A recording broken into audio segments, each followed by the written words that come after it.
দিনটা শুরু হলো এক টুকরো সবুজ আর এক চিলতে অক্সিজেনের খোঁজে। এই কংক্রিটের জঙ্গল, এই যে অবাধ্য বাতাস আর এক চিমটে রোদ্দুর মাখা। আমাদের মিনি সাইজের টিম লিডার, মানে আমাদের 2.5 মাসের মেয়েকে কোলে নিয়ে গিন্নি সকালের হাওয়া খাচ্ছে, আর আমি ব্যাকগ্রাউন্ডে দাঁড়িয়ে দৃশ্যপট দেখছি।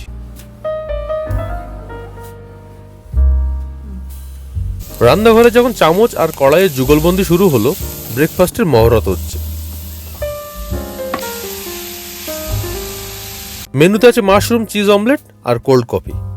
গিন্নি বানাচ্ছে অমলেট, আর আমি খুব দায়িত্ব নিয়ে কফিতে বরফ আর দুধ মেশাচ্ছি। ব্যাস, এইটুকুই আমার অবদান। তবে একটা কথা স্বীকার করতেই হয়, ওর ম্যাটারনিটি লিভ আর আমার এই ওয়ার্ক ফ্রম হোম, এই দুটো যেন আমাদের জীবনের এক পরম প্রাপ্তি। ল্যাপটপের উপরে যখন ম্যানেজারের মেল স্ক্রল করছি, ঠিক তখনই এপাশে গিন্নি আর মেয়ের গায়ের চেনা গন্ধটা পাওয়া যায়। কফি ব্লেন্ড করার ফাঁকে ওর সাথে এই যে টুকটাক খুনছুটি বা কাজের মাঝেই হুট করে এসে মেয়েকে একটু আদর করে যাওয়া। ম্যাটারনিটি লিভের এই অলস দুপুরগুলো যেন একটা অদ্ভুত বসন্তের বাতাস তৈরি করেছে। যদিও এই ব্যালেন্স করতে গিয়ে আমি আসলে কতটা হেল্প করি আর কতটা মেস আপ করি, সেটা ওর মুখের এক্সপ্রেশন দেখলেই বোঝা যায়।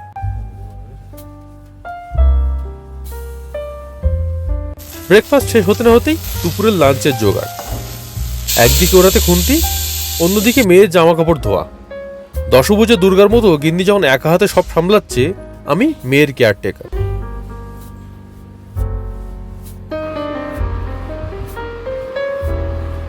দুপুরের মেনুটা অবশ্য রাজকীয় ছিল না, কিন্তু পরম তৃপ্তি। ধোঁয়াটা গরম ভাতে ঘি, আলু সেদ্ধ মাখা, ঢেঁড়স ভাজা আর ডাল। জাস্ট অর্ধেক চাঁদের আলোয় বসে একতলা শান্তি।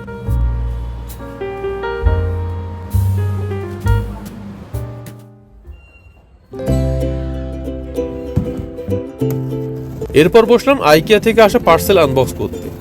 এই জ্যামিতিক বাক্সগুলো খোলা আর মেলানো এক চরম বুদ্ধিবৃত্তিক কাজ, যা আমার মতো সাধারণ মানুষের আইকিউ এর বাইরে।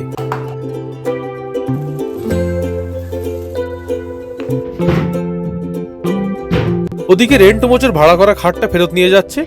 জিনিসপত্র বিদায় করার এই যে অদ্ভুত একটা আনন্দ, তা বোধহয় শুধু মধ্যবিত্ত বাঙালিই বোঝে।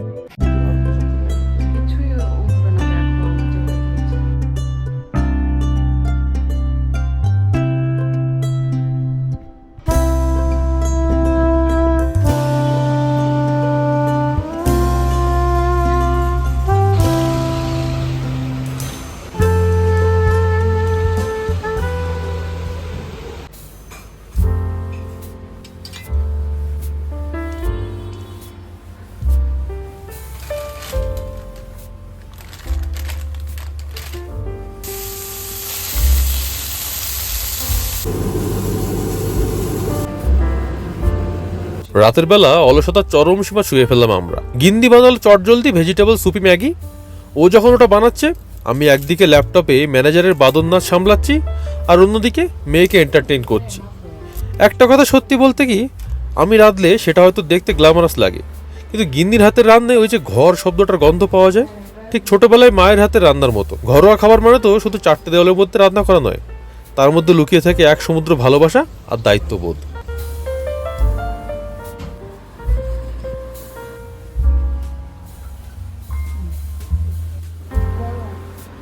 হালকা ডিনারটা সারার পর গিন্দির অনুরোধ, ডাইনিং টেবিল ক্লথটা বদলাতে হবে আর আইকিয়ার ওই নতুন ডিশ হোল্ডারটা সেট করতে হবে।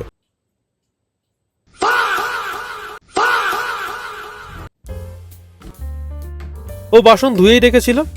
আমি আমার নাইট শিফটের অফিসের পর ভোরবেলা গুটি গুটি পায়ে গিয়ে পুরোনো ডিশ হোল্ডারটা বদলে নতুনটা বসালাম।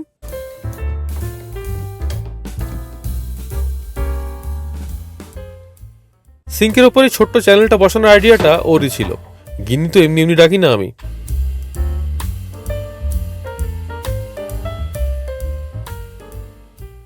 অনেকে একে টিম ওয়ার্ক বলতে পারেন, কিন্তু কর্পোরেট শব্দটা এখানে বড্ড বেমানান।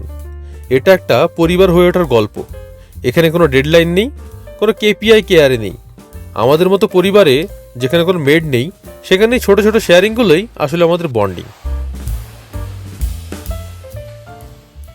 শুক্রবারে সব কাজ ঘুমানোর আগেই গুটিয়ে নেওয়া ভালো, যাতে উইকেন্ডে কোনো হ্যাসেল না থাকে, আর 2টো দিন শুধু নিজেদের মতো করে কাটানো যায়। বাকিটা ব্যক্তিগত ডায়েরিতে তোলা থাক।